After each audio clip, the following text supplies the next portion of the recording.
va rentrer au paradis, c'est le prophète. La première personne qui va être ressuscitée, c'est le prophète. Personne n'aura le droit de parler Yawm al-Qiyamah, si ce n'est le prophète.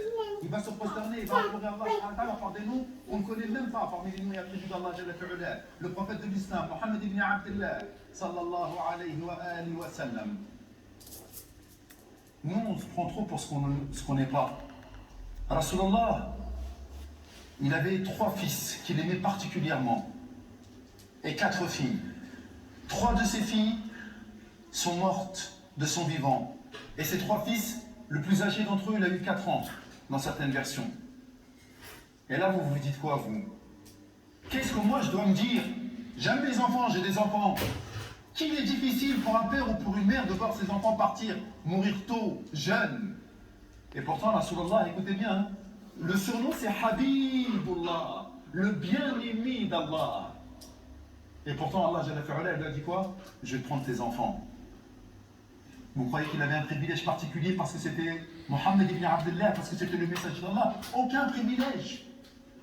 Lorsque la faucheuse, lorsque la mort, lorsque la destructrice des plaisirs arrive, il n'y a rien qui peut l'empêcher. Parce que ça a été fait, comme nous l'avons dit tout à l'heure, par décret divin.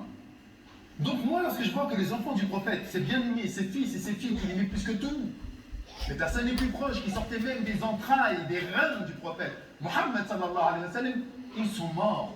Qui êtes-vous? Qui sommes-nous, nous, pour ne pas mourir? En fait, vous êtes en train de regarder. Et donc vous dites, ouais, il est en train de parler d'un concept. Mais c'est pas un concept, c'est vous, là, dont je suis en train de parler. Joël, 21 ans.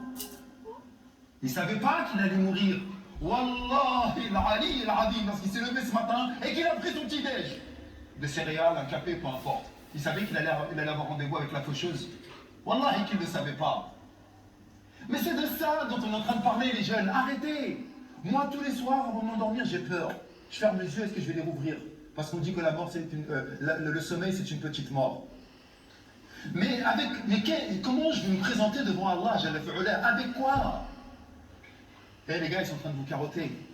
Les achats compulsifs, les Jordan, les Louis Vuitton, les sacoches, tout ça c'est du mytho. Tout ça c'est du faux. C'est le faux brillant de la vie d'ici-bas. Ils sont en train de nous mentir. Ils nous vendent du faux.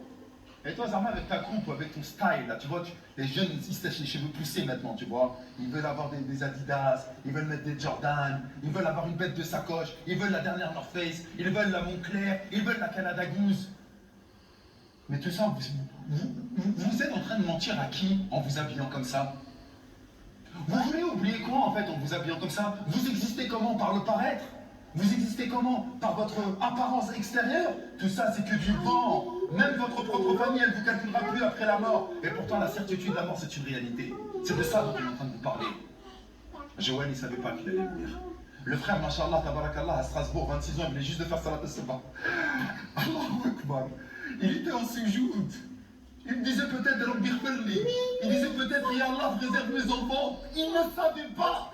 Eh, Ami Mahmoud, salam alaikum, à tout à l'heure pour le Dhahar. Il avait peut-être rendez-vous avec lui au Dhahar. Il pensait qu'il allait revenir à la mosquée pour le Dhahar. Il savait que lorsqu'il allait tourner, qu'il allait être fauché par la mort. 26 ans. Il ne le savait pas. Vous êtes complètement fous en fait. C'est ça que je suis en train de vous dire. Nous sommes complètement fous. On a des rendez-vous avec la mort, tous, ici, là. Je ne vois que des morts. Personne d'entre nous ne va vivre éternellement. Et en plus, subhanallah, c'est bientôt la Ramadan, dans moins de 3 mois, moins de 100 jours maintenant. Bientôt la nuit du destin. La nuit dans laquelle Allah Jalla fi'ala écrit la destinée de chacun d'entre nous.